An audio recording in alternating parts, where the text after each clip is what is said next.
Good morning, or depending on when you're watching this, good afternoon, good evening, or good night. My name's Ross, and as always told, out of Voice of Radio. So today, we've got Incineroar V. I love Incineroar. Incineroar is one of my boys in the Pokemon trading card game. I convinced myself that both of the Incineroar GXs were going to be good. We knew we were going to get an Incineroar. We got this hint, which kind of gave it away. And we knew that it was going to be a fire Pokemon. The question is it a good fire Pokemon? Well, if we start off having a little bit of a look at the basics, though I should make sure to say at the beginning here that our translation comes from the lovely Antoine Boulet, one of our very favourites. We see 220 HP, which is high for a Pokemon V. That's good. We see a retreat cost of 4, which occupies that awkward space where you can't use buff padding for extra HP, but you also can't use air balloon for free retreat. And it's got a weakness to water, which if Frostmoth decks become good, will be bad, but if they don't become good, it won't be bad. Or if they remain bad, it'll be good. Something like that. But you are a fire Pokemon, and that is good. That is Welder to accelerate energy while drawing extra cards. That is Fire Crystal and Giant Half to get that energy out of your deck or discard pile, depending on where the energy is that you're actually looking for. It's a good time to be a fire Pokemon. Plus, you're hitting weakness on metal Pokemon like Zacian and grass Pokemon like Rillaboom, and things are starting to look pretty gosh darn nice. Or they would be if we had good attacks. Do we? Let's have a gander. First attack, free energy, 90 damage. Attach up to 2 fire energy from your discard pile to one of your benched Pokemon. Oh. Yeah, no, that's really good. I like this. That's nice. On a basic Pokemon, this is good. Bearing in mind, this is a free energy attack, right? So if I go second, remember no supporter card if you're going first. No attack either. I go second, and on my first turn, I've got an Incineroar. So I Welder attaching 2 energy. I attach a 3rd energy, and if I've got some energy in the discard, and bearing in mind, right, between stuff like, Giant Half itself, Quick Ball, and a whole bunch of other stuff. There's so many ways to get energy in the discard nowadays. Although, shout out to that Shuckle, which is a really nice way to get energy in the discard, and will be rotating. Not that I think anyone actually was going to play it, but it was an option. But if you can get free energy in the discard, then all of a sudden, you're getting 6 energy on the field turn 1. 6 energy on the field turn 1 is nuts. You can be doing 90 damage while getting free energy on something like a Reshiram and Charizard, so that next turn Reshiram and Charizard is ready to smash.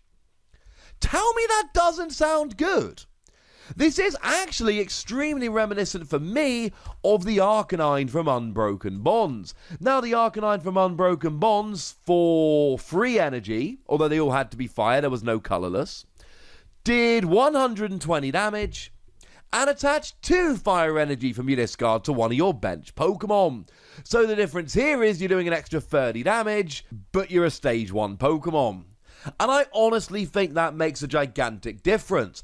Obviously, I would rather do the extra 30 damage, and let's face it, right? Fire decks at the moment, using stuff like Welder, the reality is, whether it's 2 fire, 1 colorless, or free fire, the chances of actually playing anything other than just fire at the moment is, basically 0. You're just not. You might play the odd fire energy, that new one that gives you an extra 20 HP, which sounds kind of good. That new heat fire energy, each one gives you an extra 20 HP, it's quite nice. Is worth noting here that heat fire energy only counts as a fire energy when attached, so you will not be able to accelerate it using Incineroar, search it out using Giant Half, recover it using Fire Crystal, etc. Attach it using Welder. None of this works because it is not a fire energy until it's actually attached. But I think the reason we like Incineroar, the reason we use Incineroar, is for the turn 1-ness of it. In the same way that when we're playing Pikachu and Zekrom, what we really want to do is we want to get free energy on there using a combination of Thunder Mountain, Prism Star, and Tapu Koko, Prism Star. And then we want to hit 150 while accelerating free energy. That's what we want to do here. And I know 90 is a lot less than 150, though you are hitting a much better weakness. But it's also just awesome. Having 5 energy out at the end of your first turn is absolutely nuts. Like, really nuts. Bearing in mind, we got stuff like... let's go for Center Scorch VMAX. I like Center Scorch VMAX. Center Scorch VMAX has an attack that does 40 damage base, plus 40 more for each fire energy attached to it, and if you deal damage, you can attach an energy from the discard pile to it. But that is a VMAX, so it's not a turn 1 option. You've got Center Scorch V, but the only real attack you can use turn 1 with that is 20 damage, and you can discard an energy from you and from the defending Pokemon.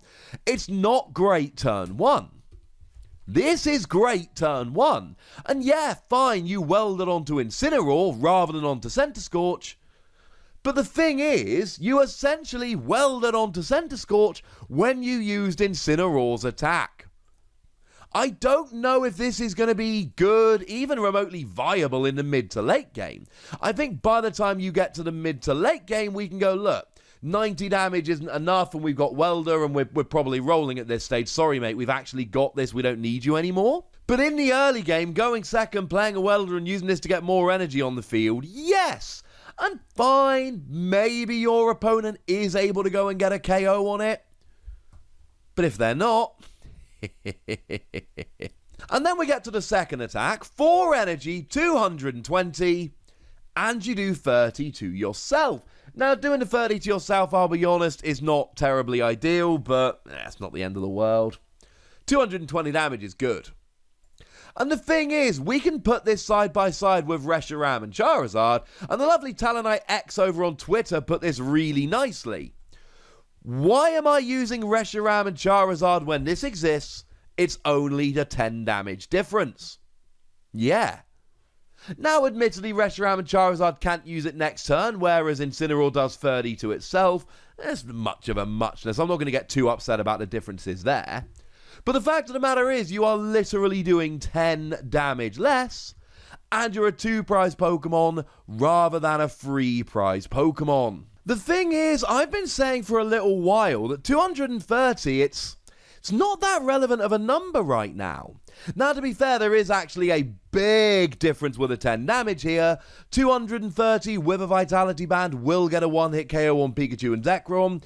220 with a Vitality Band will not get a 1-hit KO on Pikachu and Zekrom.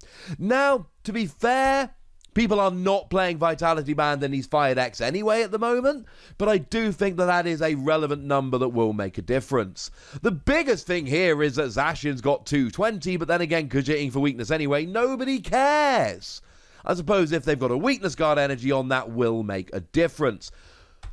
I like it. It's a lot of damage, and it will get almost any Pokemon V. There are a few out there. I mean, Zamazenta's got 230, but also is weak to fire. But we've seen that 230 is the... Okay, other than Wailord, but we all know Wailord doesn't really count. Wailord's in a league of his own. 230 is the top level, essentially, of Pokemon V. So you might be 10 damage short of the odd Pokemon V.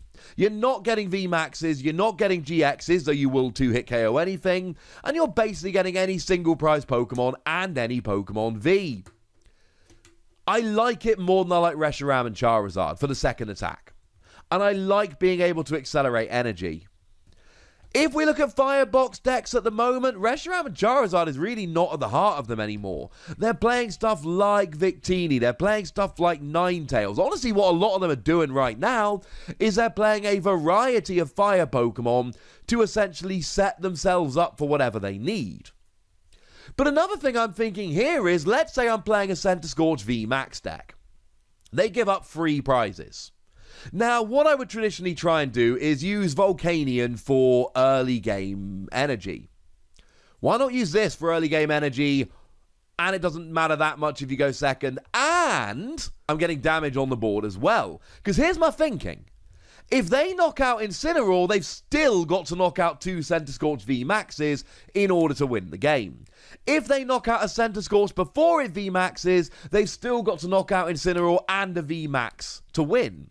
So what I'm thinking here is, I have Incineroar in the active, And I use this for the first few turns, and I just leave 2 Center Scorch on my bench, piling energy on, and then when I'm ready, I start sweeping.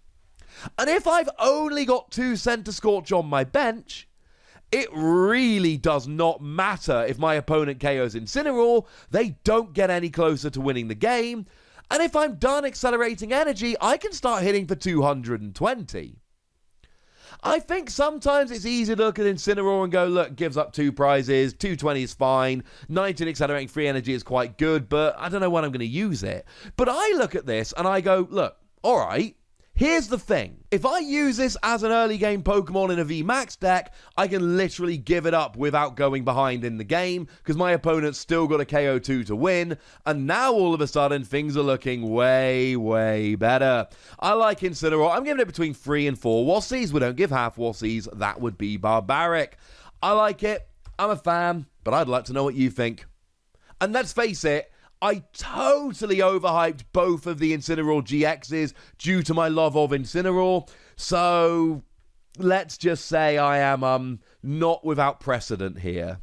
But I want to know what you think, so let me know in the comment section. Gonna me nice. And then make sure you like this video, subscribe to this channel, follow me on Twitter at TheWassy, and Twitch for some live action at twitch.tv/PTCGRadio. If you want to support the channel, get some bonus podcasts and all that good stuff, head on over to patreon.com/PTCGRadio, where you can do exactly that.